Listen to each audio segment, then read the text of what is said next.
শুভেচ্ছা আমন্ত্রণ দেশ জনপদ লাইভে সঙ্গে আছে আমি জেসিকা বেদিন।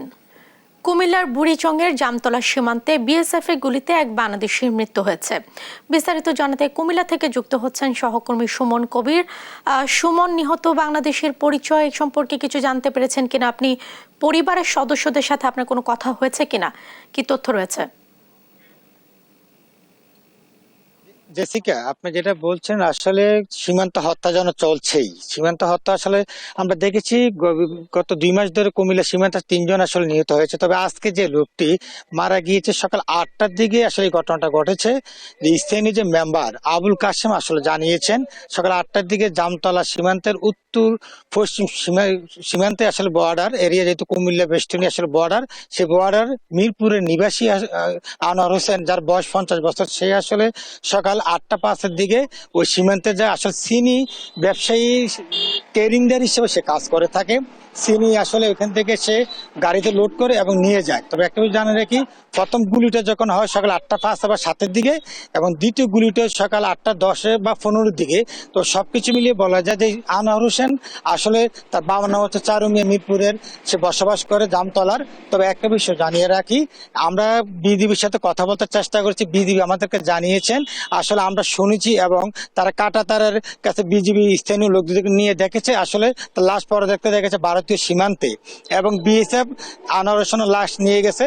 এবং তারা বলছেন যে বিএসএফ এর সাথে কথা বলার চেষ্টা করছেন বিজিবি। এবং সেই সাথে একটা বিষয় জানিয়ে রাখি, বিজিবি বলছেন বিএসএফ এর সাথে কথা বলে পতাকা বৈঠকের মাধ্যমে কখন লাশ হস্তান্তর করা হবে এই বিষয়ে তারা সিদ্ধান্ত নিয়ে আমাদেরকে জানাবেন পরবর্তীতে। তবে একটা বিষয় জানিয়ে রাখি, মৃত যে আনোয়ার হোসেন, তার 3 ছেলে 1 মেয়ে আসলে রয়েছে, এবং তার স্ত্রী আমাকে জানিয়েছেন যে আসলে আমার কথা বলার বাসা নেই। সকাল তার আনোয়ার হোসেন বয়স 50 বছর, তার স্ত্রী বলছেন উনি আসলে প্রতিনিয়ত চিনির কেরিংদার হিসেবে কাজ করে থাকেন। চিনি ব্যবসায়ীদের এই পার থেকে চিনিদের ওই পার থেকে সে কেরিং করে আসলে তাকে সে লোড করে দেয়। তবে একটা বিষয় জানা কি, বিজিবির মাধ্যমে আমরা সংকুচাইল বিজিবি ক্যাম্পের যে দায়িত্বরত রয়েছে বিজিবি, সে আমাদেরকে জানিয়েছেন যে আনোয়ার হোসেনের লাশ আনার জন্য আমরা ভারতের যে সীমান্ত বিএসএফ তার সাথে কথা বলছি, কখন নাগাদ লাশ হস্তান্তর করবে আসলে সেই বিষয়ে এখন মধ্যে আমাদেরকে স্পষ্টভাবে বলতে পারেনি। তবে বলছে যখন আমরা জানতে পারবো যে লাশ কখন হস্তান্তর করা হবে তখন আমরা জানাবো। আরেকটা বিষয় বলছেন যে মৃত যে আনোয়ার হোসেন চিনি কেরিংদার, সে আসলে দীর্ঘদিন যাবত আসলে এই কাজটা সে করে আসছেন এবং প্রতিনিয়ত কাটা তার দিয়ে আসলে চিনি নিয়ে আসেন, এবং চিনি সে গাড়িতে লোড করে সে চিনি পাচার করে। সবকিছু মিলিয়ে বলা যায় যে কুমিল্লার যে সীমান্ত, আসলে সীমান্ত হত্যা আসলে বেড়েই চলেছে। আমি বলি বিএসএফ সবসময় দেখেছি আমরা গরু ব্যবসায়ী যারা যারা গরু এপার থেকে ওইপার নিয়ে যায় তার আসলে বিশেষভাবে টার্গেট করে, এবং চিনি ব্যবসায়ীদেরকে টার্গেট করে। আসলে এখান থেকে যেহেতু কুমিল্লা বর্ডার বেল্ট, সে বর্ডার বেল্ট এরিয়াতে আসলে এই সীমান্ত হত্যাটা বেড়ে চলেছে। সবকিছু মিলিয়ে বলা যায় কুমিল্লার সীমান্তে আমরা দেখেছি। আসলে বিজিবির সাথে কথা বলতে চেষ্টা করেছি, বিজিবি বলেছে আসলে এই যে সীমান্ত হত্যাটা হচ্ছে, আসলে আমরা যারা কুমিল্লা যে ব্যবসায়ী রয়েছে সে ব্যবসায়ীদেরকে আসলে তার বোঝানোর চেষ্টা করছে এইভাবে আসলে চোরাই পথে যাতে এগুলো নিয়ে আসা না হয়। বিজিবির কথা আসলে কেউ যেন শুনছে না।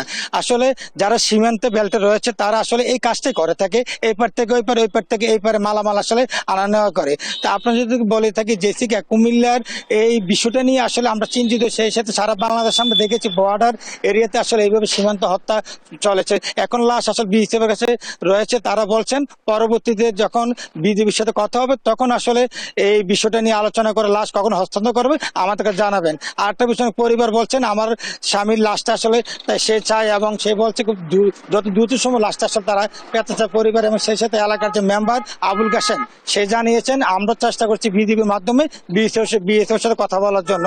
সবকিছু মিলিয়ে বলা যায় আসলে লাশ কখন নাগাদ হস্তান্তর হবে, যখনই হস্তান্তর একটা সম্ভাবনা থাকবে তখন আমরা দেশ টিভির মাধ্যমে আবার জানাই। এই ছিল কুমিল্লা থেকে সর্বশেষ জেসিকা। সুমন, আপনাকে ধন্যবাদ। দর্শক, সীমান্তে বিএসএফ এর গুলিতে এক যুবক নিহত হয়েছে, সে বিষয়ে জানাচ্ছিলেন আমাদের সহকর্মী সুমন কবির। চলছে চতুর্থ ধাপের উপজেলা নির্বাচনে স্থগিত নির্বাচনের ভোট গ্রহণ। এ নিয়ে বিস্তারিত জানাতে পিরোজপুর থেকে সরাসরি যুক্ত হচ্ছেন সহকর্মী হাসিবুল ইসলাম হাসান, ভোলা থেকে সহকর্মী ছোটন সাহা, বাগেরহাট থেকে এস সোহান এবং খুলনা থেকে সহকর্মী নূর ইসলাম রকি। আমরা শুরুতেই যাচ্ছি ভোলায়, সেখানে রয়েছেন সহকর্মী ছোটন সাহা। ছোটন, ভোটার উপস্থিতি এখন কেমন? বেলা বাড়ার সাথে সাথে ভোটার উপস্থিতি বাড়ছে কিনা, আর কোনো বিশৃঙ্খলা আপনার চোখে পড়ছে কিনা, নির্বাচন সুষ্ঠু হচ্ছে কি, কি তথ্য রয়েছে?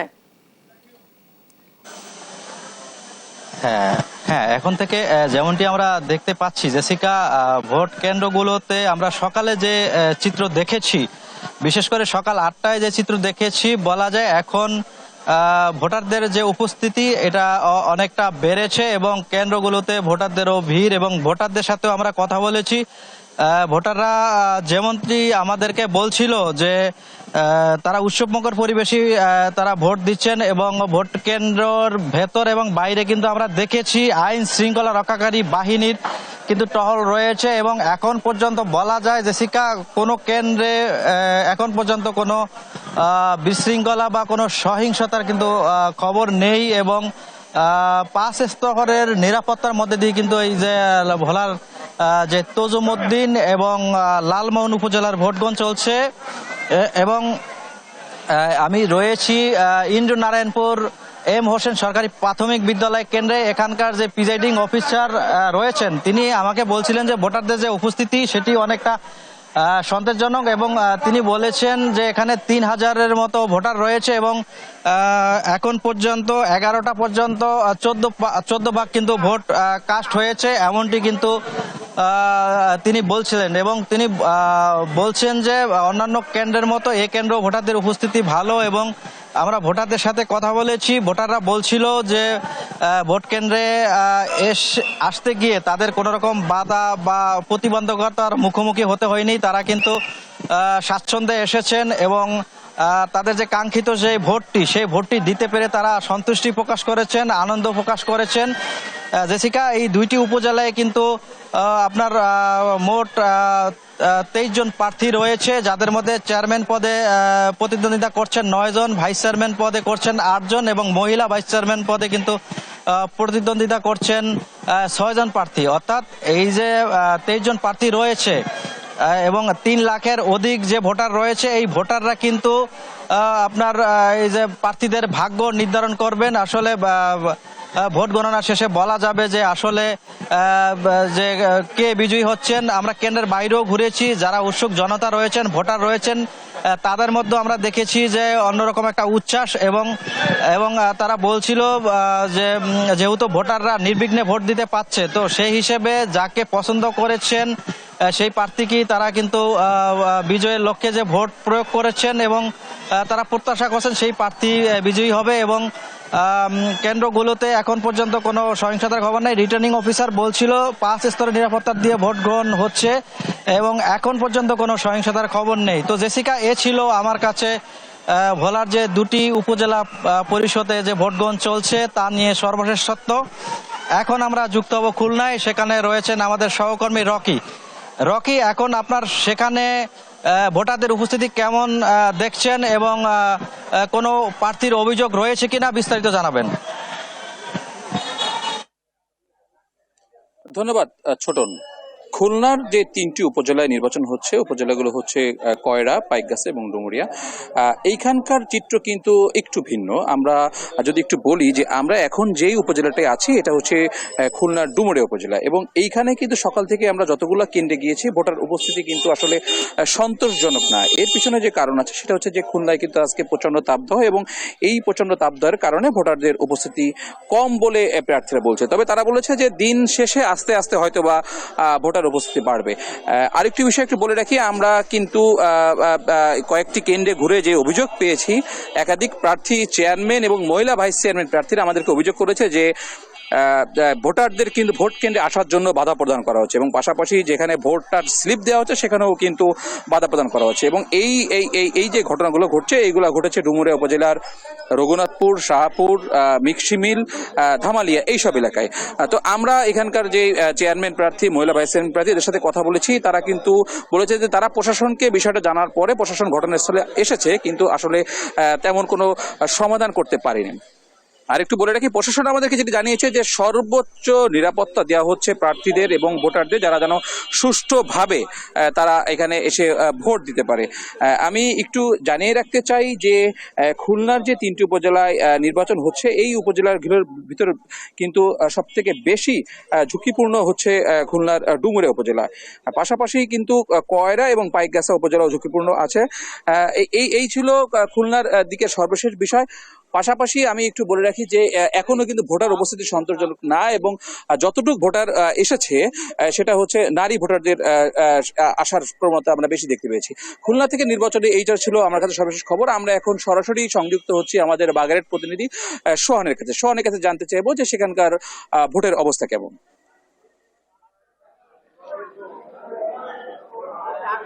সকাল 8টা থেকে কিন্তু বাগেরহাটের 3টি উপজেলায় নির্বাচন শুরু হয়েছে। আমরা দেখেছি বেলা বাড়ার সাথে সাথে ভোটারদের উপস্থিতি কিন্তু বৃদ্ধি পেয়েছে। আমরা বিভিন্ন উপজেলায় ঘুরেছি এবং বিভিন্ন কেন্দ্রে ঘুরেছি, সেখানে দেখেছি আসলে পুরুষ ভোটারদের তুলনায় নারী ভোটারদের বেশ উপস্থিতি।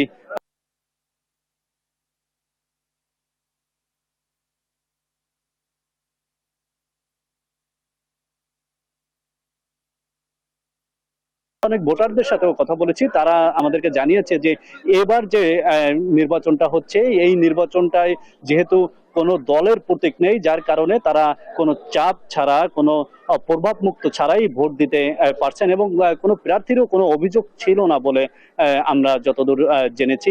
এই মুহূর্তে আমি শরণখোলা উপজেলার খুরিয়াখালী নামের একটি কেন্দ্র রয়েছি। এই কেন্দ্রে মূলত 3063 জন ভোটার রয়েছে এবং 10টা পর্যন্ত 450 ভোট কিন্তু কাস্ট হয়েছে। তার মানে শতাংশের হিসেবে প্রায় 15% ভোট কাস্ট হয়েছে। এবং এখানে আমরা এসে দেখেছি যে নারীদের দীর্ঘ লাইন, তবে পুরুষদের লাইনে বা পুরুষদের বুথে কোনো ভোটার ছিল না বলা যায়। এছাড়া অন্যান্য উপজেলার কথা, মোড়লগঞ্জ এবং মোংলার কথা যদি বলি, সেখানে আসলে বেলা বাড়ার সাথে সাথে ভোটার আর সংখ্যা কিন্তু বৃদ্ধি পেয়েছে, তবে পুরুষ ভোটার কম। এবং বাগেরহাটে কিন্তু এই 3টি উপজেলায় 8 জন চেয়ারম্যান, 8 জন মহিলা ভাইস চেয়ারম্যান এবং 14 জন পুরুষ ভাইস চেয়ারম্যান প্রতিদ্বন্দ্বিতা করছেন, এবং ভোটাররা স্বাচ্ছন্দ্যে ভোট দেওয়ার চেষ্টা করছেন। এই ছিল বাগেরহাট থেকে আমার কাছে ভোটের সর্বশেষ। জেসিকা।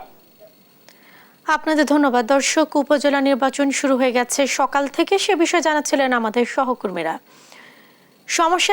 সমসাময়িক বিষয় নিয়ে সংবাদ সম্মেলন করছেন আওয়ামী লীগ সাধারণ সম্পাদক ওবায়দুল কাদের। আমরা সরাসরি চলে যাচ্ছি তার ব্রিফিংয়ে। এবং 21 বছরের দীর্ঘস্থায়ী সময়ের প্রধানমন্ত্রী, মাঝে 5 বছর ছিলেন না, এক নাগাড়ে 16 বছর, তার আগে 96 থেকে 2021 বছর তিনি বাংলাদেশের গণপ্রজাতন্ত্রী বাংলাদেশের প্রধানমন্ত্রী। তিনি আমাদের প্লাটিনাম জুবলির শুভ উদ্বোধন ঘোষণা করবেন। তারপর দুপুরবেলা আমাদের বিভিন্ন মসজিদ, মন্দির, গির্জা, প্যাগোডা বিশেষ প্রার্থনা, দোয়া। বিকেলে আমরা সোহরাওয়ার্দী উদ্যানে আমরা প্লাটিনাম জুবলি উপলক্ষে আমাদের সবচেয়ে বড় আয়োজন আওয়ামী লীগের উদ্যোগে, এবং সেখানে মহানগর এবং আমাদের ভাতৃপ্রতিম সংগঠনগুলোকে, পরবর্তীতে আমরা অফিসের সঙ্গে যোগাযোগ করে আপনারা জানতে পারবেন যে আমরা ওই অনুষ্ঠানটি আমরা 2:30 থেকেই শুরু করব। তার আগে আপনারা সবাই যথাসময়ে উপস্থিত থাকবেন এবং একটা আলোচনা সভা হবে। ঐতিহাসিক দিবসে একটা বিশাল আয়োজন আমরা করতে যাচ্ছি।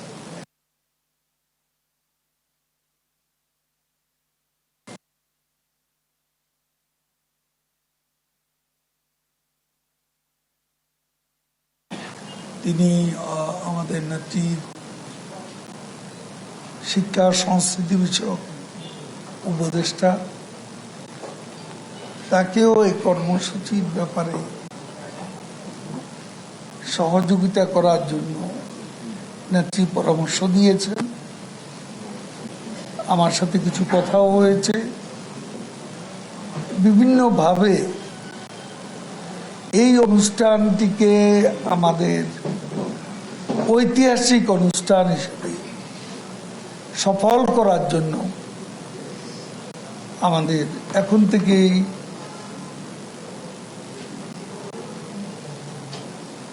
আমাদের কর্মসূচির বাস্তবায়ন প্রক্রিয়া শুরু করতে হবে। আমি নেতৃবৃন্দকে বলবো 2024 7ই জানুয়ারি যে জাতীয় নির্বাচন, সেই নির্বাচনকে সামনে রেখে বিএনপি সহ বিরোধী দলের আন্দোলন এবং আমাদের নেত্রী, আমাদের সভাপতি, প্রধানমন্ত্রী নির্বাচনী সমাবেশ, সে সময় আমাদের অফিসগুলো খুবই সরগরম ছিল। তো আমার মনে হয় বিরোধীরা বসে নেই, তারাও কর্মসূচি দেবে। তারপর আমরা প্লাটিনাম জুবলি উপলক্ষে যে কর্মসূচি আমাদের নেওয়া হয়েছে সেটাকে সর্বাত্মক সফল করার জন্য আমি দলীয় নেতাদের সর্বপর্যায়ের অফিসমুখী হওয়ার জন্য আহ্বান জানাচ্ছি। কারণ এখানে হঠাৎ করে কোনো একটা বিষয় আসে, এটা একা সিদ্ধান্ত নেওয়া তখন কঠিন হয়ে পড়ে। এরকম নেতৃবৃন্দ থাকলে আমরা বসে পরামর্শ করে আমরা কিভাবে অল আউট সাকসেসফুল করব সেই বিষয়টা আমরা যেমন করে 7ই জানুয়ারির আগে আমরা আলাপ আলোচনা করে সমাবেশের তারিখ, সমাবেশ স্ট্র্যাটেজিক পয়েন্টগুলো, সমাবেশে যে বিএনপি তখন আন্দোলন করছে এবং তাদের আন্দোলন মানেই সন্ত্রাস, এটা মাথায় রেখে আমরাও সেখানে প্রস্তুতি নিয়েছিলাম আলাপ আলোচনা। আমরা শান্তি উন্নয়ন সমাবেশ করেছি। এতক্ষণ আমরা ওবায়দুল কাদেরের বক্তব্য শুনছিলাম। দর্শক, আমরা যেমনটি জানি যে চলছে 4র্থ ধাপের উপজেলা নির্বাচনের স্থগিত নির্বাচনে ভোট গ্রহণ। এই বিষয়ে জানাতে পিরোজপুর থেকে আমাদের সঙ্গে যুক্ত হচ্ছেন সহকর্মী হাসিবুল ইসলাম হাসান। হাসিব, ভোটের উপস্থিতি কেমন দেখছেন? সার্বিক পরিস্থিতি জানাবেন। জেসিকা, সকাল 8টা থেকে পিরোজপুরের মঠবাড়ি উপজেলা পরিষদ নির্বাচনের ভোটটা ইতিমধ্যে কিন্তু চলমান আছে এবং ঘূর্ণিঝড় রিমেলের কারণে 29 তারিখ হতে যাওয়া কিন্তু ভোটটা কিন্তু আজকে ইভিএম এর মাধ্যমে প্রদর্শিত হচ্ছে। পিরোজপুরের মঠবাড়ি 88টি ভোট কেন্দ্রে কিন্তু এই ভোটটা অনুষ্ঠিত হবে এবং আমি পিরোজপুর সকাল থেকে 8টা থেকে প্রায় 8টি ভোট কেন্দ্রে ঘুরেছি এবং সেখানে কিন্তু বিপুল ভোটারের উপস্থিতি দেখলেও ব্যতিক্রম হচ্ছে যে পিরোজপুরের সাপলেজার এই যে জাটিবাড়িয়া প্রাথমিক বিদ্যালয়। কারণ আপনি দেখেন এখানে সম্পূর্ণ ভোটার শূন্য একটি পরিবেশ রয়েছে, কিন্তু অন্যান্য কেন্দ্রগুলো কিন্তু প্রচুর পরিমাণে ভোটারের উপস্থিতি, বিশেষ করে নারী ভোটারের উপস্থিতি ছিল চোখে পড়ার মতো। কিন্তু এখানে কিন্তু হচ্ছে ভোটারের উপস্থিতি খুবই কম। তবে এই ব্যাপারে এখানে অভিযোগ করছেন যে এখানে একজন চেয়ারম্যান প্রার্থী, আমি এখন তার সাথে কথা বলছি যে আপনার বিভিন্ন এলাকায় ঘুরে দেখলাম যে অনেক ভোটার প্রচুর পরিমাণে উপস্থিতি, এই কেন্দ্রে ভোটার নাই কেন? এই কেন্দ্রে ভোটার না থাকার জন্য ধন্যবাদ আপনাকে। এই কেন্দ্রে ভোটার না থাকার জন্য মূল যে কারণ সেটা হলো যে এখানে কিছু সন্ত্রাসবাদ আছে, যারা এই এলাকার গুটি কয়েক লোক, যে কোনো সাধারণ লোকের কাছে আপনি যদি সিভিল ড্রেসে যাই জিজ্ঞাসা করেন, তারা আপনাকে নাম বলার সাথে সাথেই আপনাদেরকে পরিচয় দিয়ে ঠিক আছে আপনাদেরকে তথ্য দিয়ে দেবে তাদের। এই গুটি কয়েক লোক প্রতিটা মোড়ে মোড়ে এবং 3 রাস্তার মোড়ে অথবা 4 রাস্তার মোড়ে রামদাস সহ দাঁড়ানো আছে। কোনো মহিলাদের আসতে দিতেছে না, কোনো পুরুষদের এখানে ভোট কেন্দ্রে প্রবেশ করতে দিতেছে না। এবং শুধু এই সেন্টার না, আমার নলি সেন্টারে, নলি চান্দখালি, মানিকখালী হিসেব আপনার ওখানে হিসেব আমাদের ওই যে গোড়ার বাজার, মানিকখালী বাজারে, বাদুরতলি বুকইতলা, খাবাড়ির সামনে, এইভাবে 7 থেকে 8টা পয়েন্টে, এই 3টা সেন্টারের 8টা পয়েন্টে এরা পুলিশ যায়, পুলিশ যখন যায় তারা সাথে সাথে হয়তোবা ঘুপে চলে যায়। পুলিশ যাওয়ার সাথে সাথে 5 মিনিটের মধ্যে আবার তারা তাদের সদর্পে অবস্থানে চলে আসে। সুতরাং আমাদের ভোটার উপস্থিত হইতে পারতেছে না। এখানে প্রশাসন যদি প্রতিটা সেন্টারে আরো কিছু লোক বাড়িয়ে দেওয়া হতো এবং কন্টিনিউ টহলের উপরে থাকতো, সকল ভোটাররা এখানে উপস্থিত হয়ে আমাদেরকে স্বতঃস্ফূর্তভাবে ভোটদান করতো। আজকে আমি এটা বলে রাখি যে প্রশাসন থেকে রিটার্নিং কর্মকর্তা কিন্তু ইতিমধ্যে জানিয়েছেন যে প্রচুর পরিমাণে আইন শৃঙ্খলা বাহিনী কিন্তু এখানে কাজ করছে।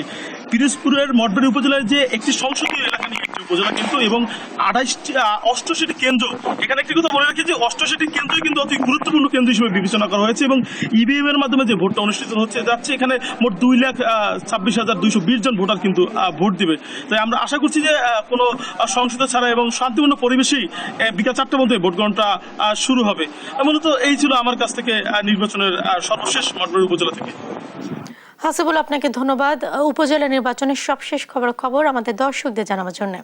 রাজধানীর গুলশান বাড়িধারা কূটনীতিক এলাকায় ফিলিস্তিন দূতাবাসের সামনে কাউসার আলী নামে এক কনস্টেবলের গুলিতে মনিরুল ইসলাম নামে আরেক পুলিশ কনস্টেবল নিহত হয়েছেন। এ সময় জাপান দূতাবাসের গাড়ি চালক সাজ্জেদ হোসেন গুলিবিদ্ধ হন।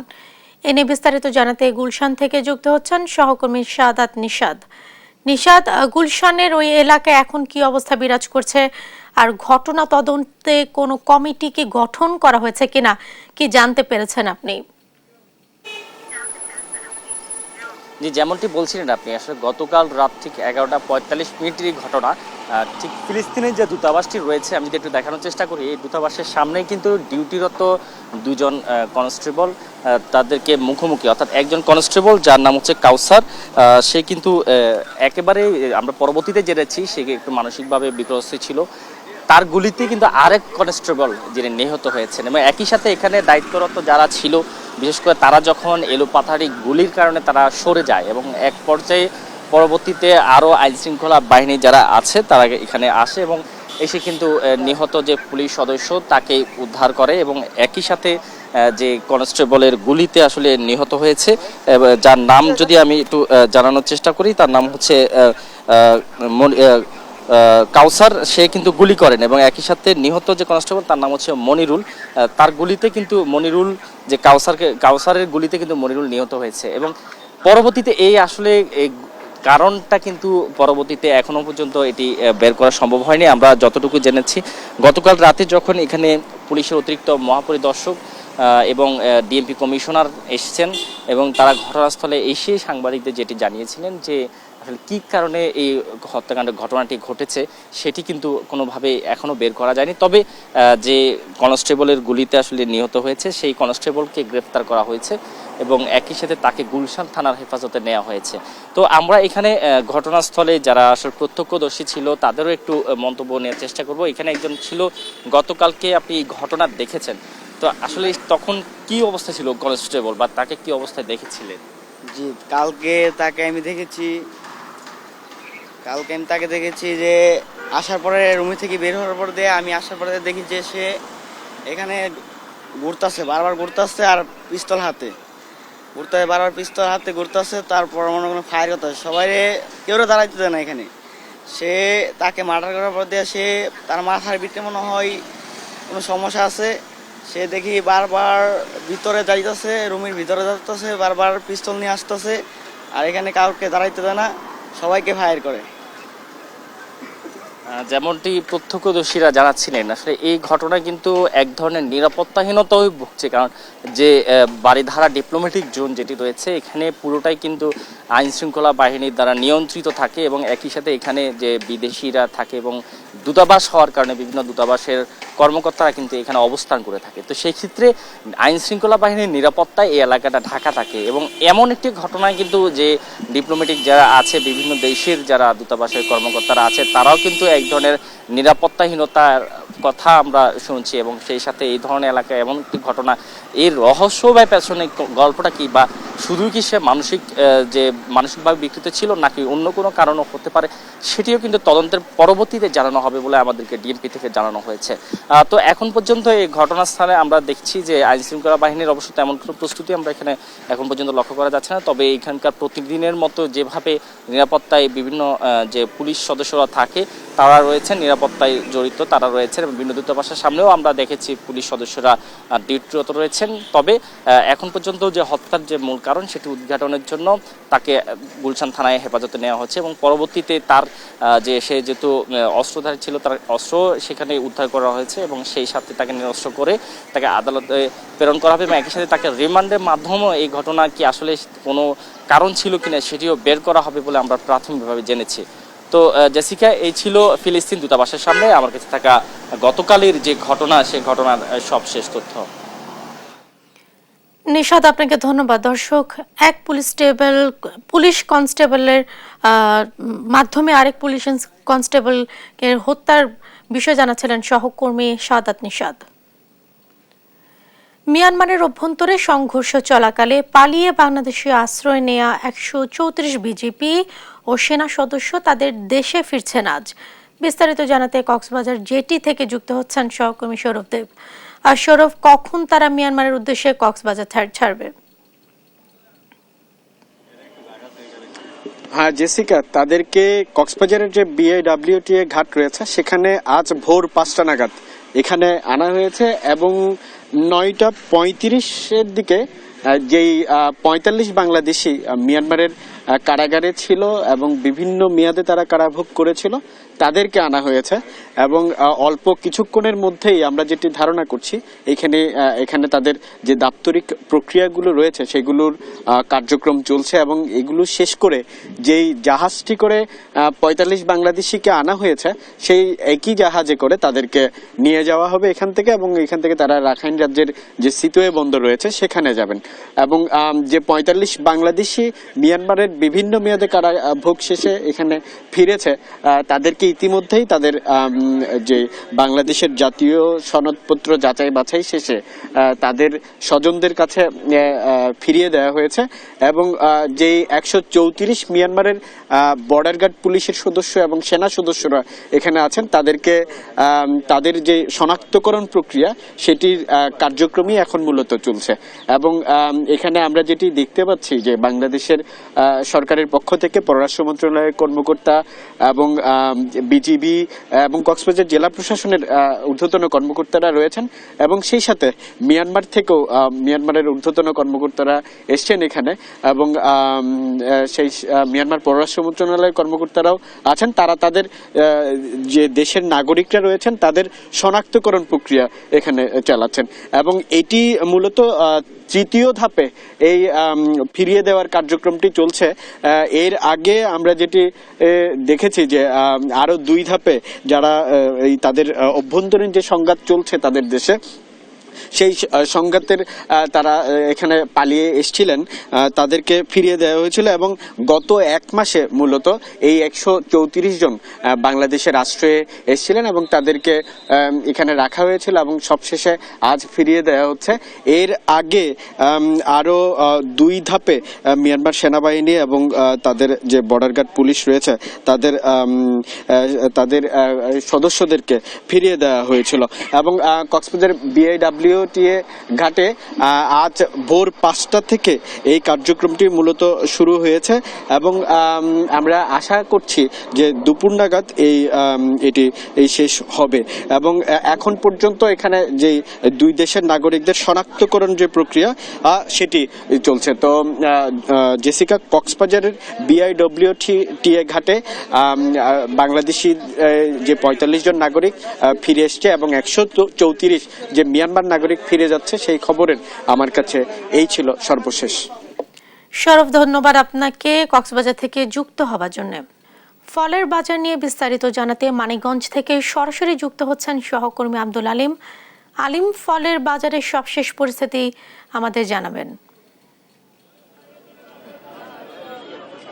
মানিকগঞ্জের ফলের বাজার দাম অনেকটাই চড়া, প্রতিনিয়তই লাফিয়ে লাফিয়ে বাড়ছে ফলের দাম। মানিকগঞ্জের বাজার বাস স্ট্যান্ডের এলাকায় আছি, তো আমি এই বাজারে মালটা বিক্রি হচ্ছে 250 টাকা কেজিতে, আঙ্গুর 350 টাকা কেজি সাদাটা, এবং যে লালটা সেই আঙ্গুর বিক্রি হচ্ছে 600 টাকা কেজি। আর যে আনার বিক্রি হচ্ছে 500 টাকা কেজি।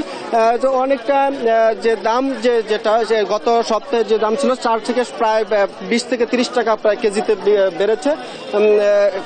আমরা বিক্রেতাদের সাথে কথা বলেছি, তারা যেটি বলছেন যে এই প্রচন্ড গরম এবং এই যে বাজেটের যে শুল্কের আমদানি শুল্ক বাড়ানোর খবরে কিছুটা ফলের বাজার দাম বেড়েছে। তো নিম্নবিত্ত এবং মধ্যবিত্ত আয়ের ফ্যামিলিতে পরিবারে যারা রয়েছেন তারা যেটি বলছেন যে তাদের রীতিমতো সংসার চালানোই দায়, সেখানে তারা এই ফল কিভাবে তারা খাবে, এতে তারাও কিন্তু অনেকটাই অস্বস্তি প্রকাশ করেছে।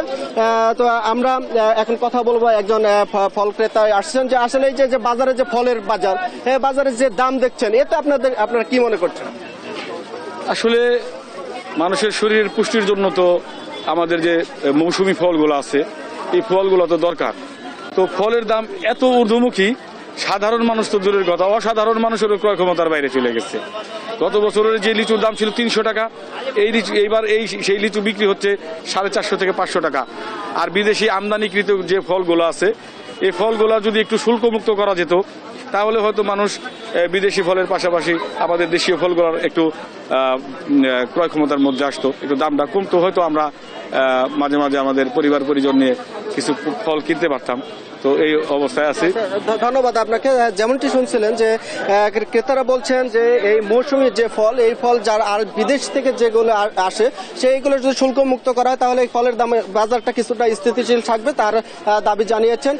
তো আর বাজারে যে আম, সিজনাল আম, এখন তো আম প্রচুর মার্কেটে উঠেছে, কিন্তু সেই আম কিন্তু 140 টাকা কেজি, 160 টাকা কেজিতেও বিক্রি হচ্ছে। এছাড়া যে খেজুর তারপরে লিচু, প্রায় সব কিছু দাম বেড়ে চলছে নিয়মিত। তো আমরা এখন জানবো একজন ব্যবসায়ীর কাছে যে আসলে এই ফলের বাজারটা গত সপ্তাহে কি ছিল আর ফলের বাজার আরো বাড়বে কিনা। বাড়তে পারে আর কি, একবারে শিওর না আর কি, বাড়তে পারে। বাজার খালি বাড়তাছে, দিন যাইতাছে আর বাড়তাছে। আচ্ছা, এক্ষেত্রে কি আপনাদের বেচা কিনি কি বাড়ছে না কমছে? বেচা কিনি তো বাড়ে না, বেচা কিনি কমতাছেই। জিনিস বাড়লে, দাম বাড়লে বাদে তো বেচা কিনি বাড়ে না। ধন্যবাদ আপনাকে। যেমনটি শুনছিলেন যে দাম বেড়েছে এবং আর সামনে আরো দাম বাড়বে, এক্ষেত্রে তাদের বেচাকিনিও কম হচ্ছে বলে তারা জানিয়েছে। তো এই ছিল মানিকগঞ্জের ফলের বাজারের আমার কাছে সর্বশেষ খবর। আমরা এখন চলে যাচ্ছি স্টুডিওতে। জেসিকা। আলিম, ধন্যবাদ আপনাকে ফলের বাজার মূল্য সম্পর্কে আমাদের জানাবার জন্য। সবজির বাজার দর নিয়ে বিস্তারিত জানাতে সাভার থেকে সরাসরি যুক্ত হচ্ছেন সহকর্মী শাহিনুর রহমান। শাহিন, সবজির দাম কেমন দেখছেন? দাম নিয়ে ক্রেতা বিক্রেতারা কি বলছেন?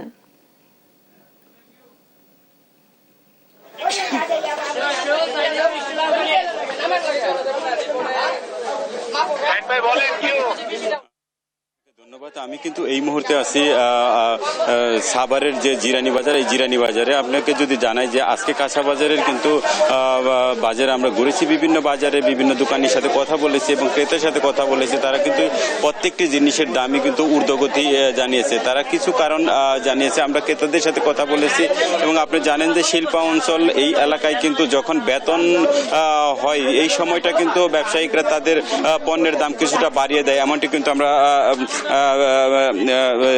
জানতে পেরেছি। এবং আমরা যদি কথা বলার চেষ্টা করেছি অনেক দোকানির সাথে, তারাও কিন্তু একই কথা জানিয়েছে যে দ্রব্যমূল্যের বাজার ঊর্ধ্বগতি তারা কারণ দেখিয়েছে যে ইদানিংকালে যে বিদ্যুতের ঘাটতি হওয়ার কারণে যে লোডশেডিং এর কারণে কিন্তু বিভিন্ন পণ্যের দাম বেড়েছে, এমনটি কিন্তু তারা জানিয়েছে। আপনাদেরকে যদি জানিয়ে রাখি যে আজকে বাজার দর বিশেষ করে করলার বাজার কিন্তু 150 টাকা কেজি দরে আছে, 80 টাকা দরে কিন্তু টমেটো বিক্রি হচ্ছে, পেঁপে কিন্তু 60 টাকা এবং 50 টাকা দরে বিক্রি হচ্ছে এবং এমনটি কিন্তু দেখা যাচ্ছে। এবং দেশি বেগুন কিন্তু 50 টাকা কেজি দরে বিক্রি হচ্ছে এবং ঢেঁড়স বিক্রি হচ্ছে 30 টাকা, কাঁচা মরিচ 150 টাকা কেজি দরে এবং চিচিঙ্গা কিন্তু 50 টাকা কেজি দরে বিক্রি হচ্ছে এবং 80 কেজি শসা কিন্তু 80 টাকা কেজি দরে বিক্রি হচ্ছে এবং পেঁয়াজের কেজি যদি বলি আপনাকে যে 80 টাকা কেজি দরে বিক্রি হচ্ছে, আলু কিন্তু 55 টাকা কেজি দরে বিক্রি হচ্ছে।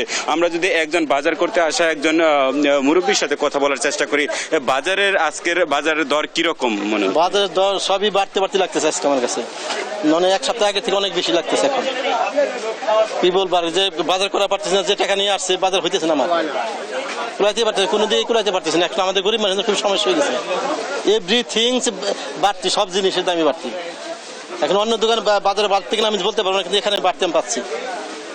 আর কি বলবো বাবা। আচ্ছা, আমরা একজন সাথে কথা বলার চেষ্টা করছি যে তারা কিন্তু, আমরা যদি একজন দোকানির সাথে কথা বলি, আসলে এই হঠাৎ করে সব জিনিসের দাম বাড়তি হওয়ার কারণটা কি? কাঁচা মাল তো আমদানির উপরে নির্ভর করে, আমদানি বেশি হইলে দাম কমে আর আমদানি কম হইলে দাম বেশি বাড়ে, এটা আমদানির উপরে নির্ভর করে কাঁচা মাল। আচ্ছা, যেমনটি জানিয়েছিলেন দোকানি এবং বিক্রেতা, তারা যে বাজারে আসলে মনিটরিং এর ব্যবস্থা না থাকলে কিন্তু এই বাজার অস্থিরতা অবস্থা কিন্তু কাটবে না, এমনটি কিন্তু অনেক ক্রেতারা কিন্তু জানিয়েছে।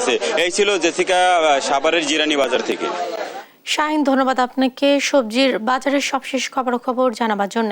ঈদ উল আজহাকে সামনে রেখে জমজমাট গরুর হাট, এ নিয়ে বিস্তারিত জানাতে বগুড়ার গরুর হাট থেকে সরাসরি যুক্ত হচ্ছেন সহকর্মী সঞ্জু রায়।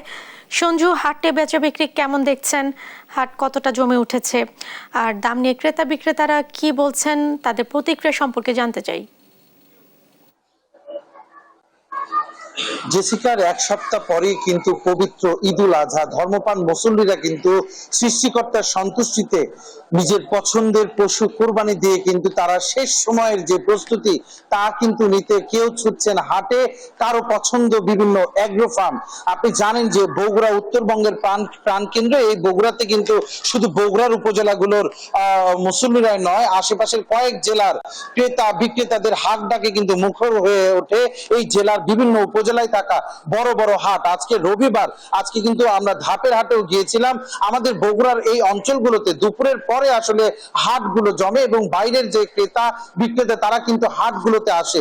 বগুড়াতে কিন্তু এবছর 48,500 খামারি এবার কিন্তু কোরবানিযোগ্য পশু লালন পালন করেছে, যেখানে পশুর সংখ্যা কিন্তু 7,34,000, গরু রয়েছে 2,70,000, ছাগল রয়েছে 4,22,000, রয়েছে মহিষ এবং ভেড়া এবং গারল। এবং গত বছরের তুলনায় এবার যেরকম আমাদের জেলায় কোরবানিযোগ্য পশুর সংখ্যা বৃদ্ধি পেয়েছে, একইভাবে বেড়েছে খামারিদের সংখ্যা। তবে দাম নিয়ে কিন্তু বেশ দুশ্চিন্তায় রয়েছে খামারিরা, যেহেতু গো খাদ্যের দাম বেড়েছে, এই জন্য হাটগুলোতে যে দাম ক্রেতা বিক্রেতারা ডাকছেন বা চাচ্ছেন, সেই দামে কিন্তু একদিকে যেরকম সন্তুষ্ট হতে পারছেন না ক্রেতারা, অন্যদিকে সন্তুষ্ট হতে পারছেন না বিক্রেতারা। আমরা একটু কথা বলবো এই এলাকার একজন তরুণ খামারি, যিনি নিউজিল্যান্ড থেকে পড়াশোনা শেষ করে এসে এই অ্যাগ্রো ফার্মটি গড়ে তুলেছেন, তৌহিদ পারভেজ বিপ্লব। একটু জানবো যে এবছর কোন কোন গরুর চাহিদা বেশি ছিল এবং দাম নিয়ে কেন এত ওঠানামা।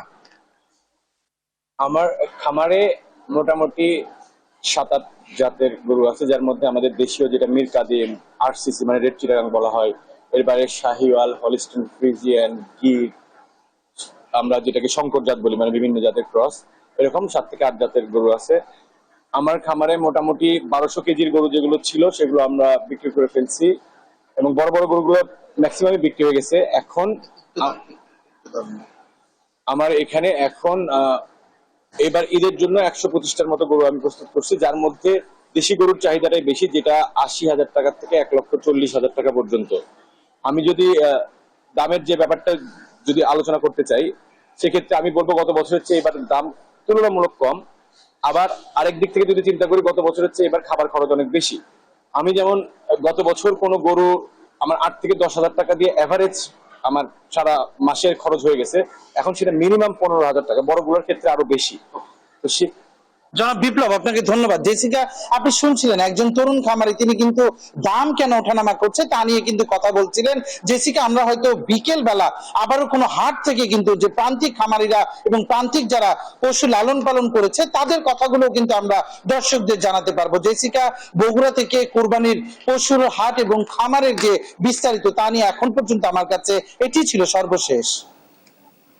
সঞ্জু, আপনাকে ধন্যবাদ গরুর খামার থেকে আমাদের সাথে যুক্ত হবার জন্য। এই ছিল এখনকার দেশ জনপদ লাইভে। পরের বুলেটিন দেখার আমন্ত্রণ রইল। এছাড়া দেশ টিভির সর্বশেষ সব খবর পেতে ভিজিট করুন www.desh.tv। ফেসবুকে আমাদের সঙ্গে যুক্ত থাকুন দেশ টিভি অথবা দেশ টেলিভিশন পেজে। এছাড়াও সর্বশেষ সব ভিডিও পেতে ইউটিউব আমাদের হ্যান্ডেল @দেশ টেলিভিশন অথবা @দেশ টিভি নিউজ লিখে সার্চ করুন। ধন্যবাদ সাথে থাকার জন্য।